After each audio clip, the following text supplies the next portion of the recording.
Ever feel like someone else's mood hijacks your day? In today's episode, I'll show you how to pause, realign, and choose happy no matter what energy is around you.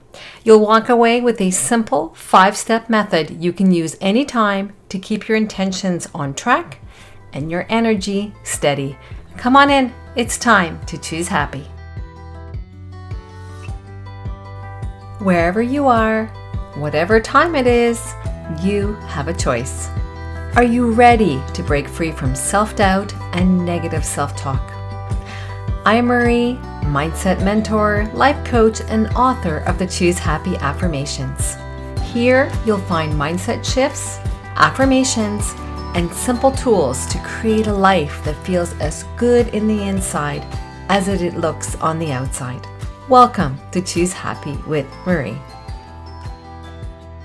Welcome back to Choose Happy with Marie, where we are breaking free from our negative thoughts and designing a life we actually want to live with one small, intentional, choose happy step at a time.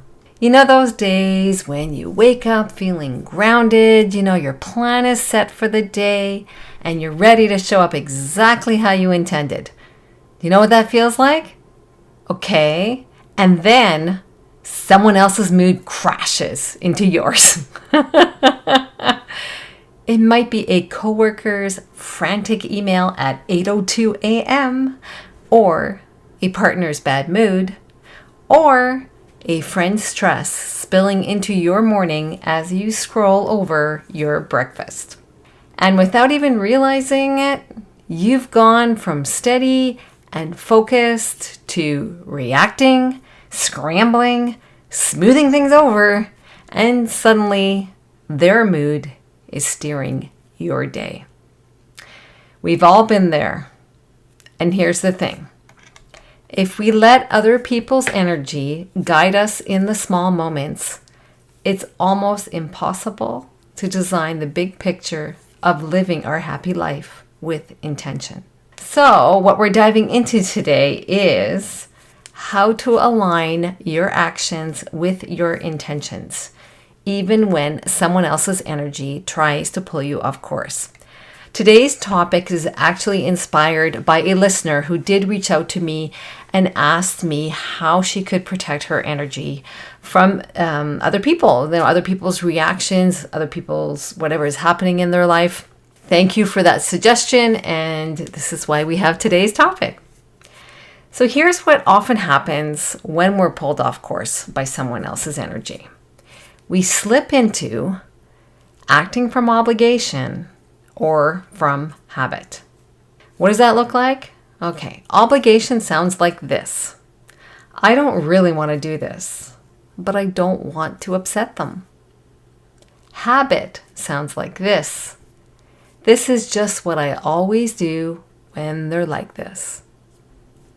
Do either of those resonate with you? Here's the cost of that obligation and or that habit. You want to know what happens to us? We end up drained. We lose time for what we intended to do. And we chip away at our self-trust because we acted against our own values. And let's be honest, there are reasons we default to this. You want to know what they are? You probably know them already. People pleasing. Yep. Avoiding conflict. Yep. Wanting to be seen as the dependable one. Did I just describe you? I want you to think for a moment about the last time you acted from obligation instead of intention. Do you have an example in your mind? What did it cost you? Maybe it was your time. Maybe it was your energy. Or your peace of mind. Maybe it was your sense of control over your own day. If I may share an example, it's a recent example that happened to me. There was a moment when a friend called in a panic right in the middle of me recording an episode for the show. It was a Saturday afternoon. That's my usual podcasting time because that's when my family is busy out and about doing their thing. And it's only me and the Choose Happy dog. Yep, she's my podcasting companion. Sometimes you can hear her barking in the background. I actually used to edit that out, but now I embrace it. And I just think that she's talking to you too. Anyway. So that day, I kept my phone beside me because I was waiting to hear back from my daughter about something. A dear friend called, and I had my phone nearby where I don't normally have the phone when I am recording because I don't want to get distracted.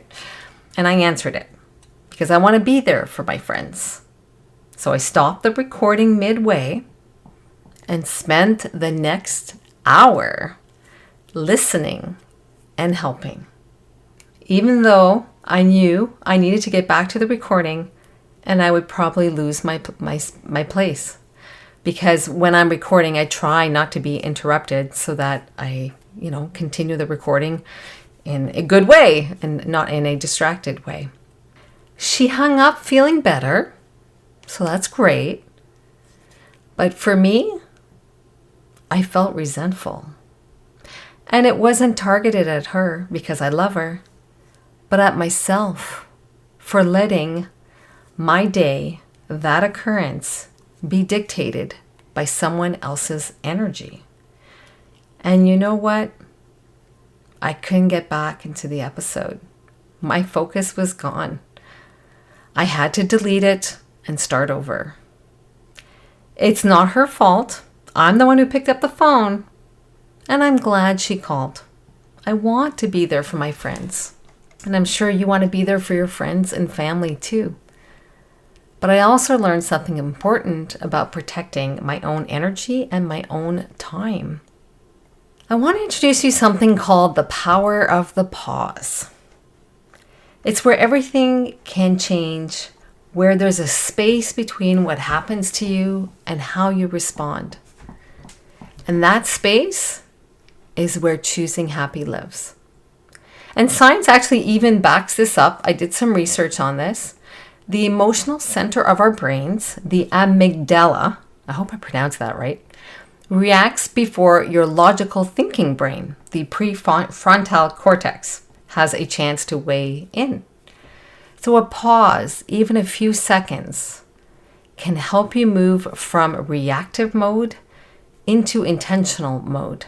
I like to think of it like a traffic light for your reactions. If you think of a traffic light, the color red is like stop, right?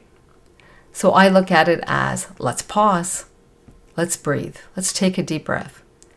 The color yellow, in the pause, let's check in with our intention. And the color green, let's take aligned action with what we want for our life. Here's an example. You inhale to a slow count of 4 at the red light. You imagine yourself at the red light. You're just giving yourself a pause. You hold for 4, for example. You're in the yellow light. Start thinking about your intentions. What do you want to have happened? And then in the green, exhale, maybe to a count of 6. Then you take the action that aligns with what you want to have happen. At first, it may take a bit more time when you're doing it for the first or second time. But then it just comes automatic. You just kind of say, red, I'm going to pause now. I'm in yellow. Okay, thinking this through. What do I really want out of this? And then green, go ahead and make your decision.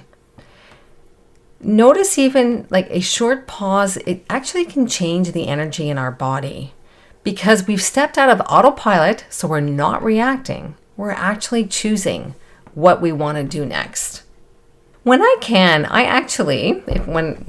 I have the time to do this, I like to observe people's behavior from a distance, not in a creepy way.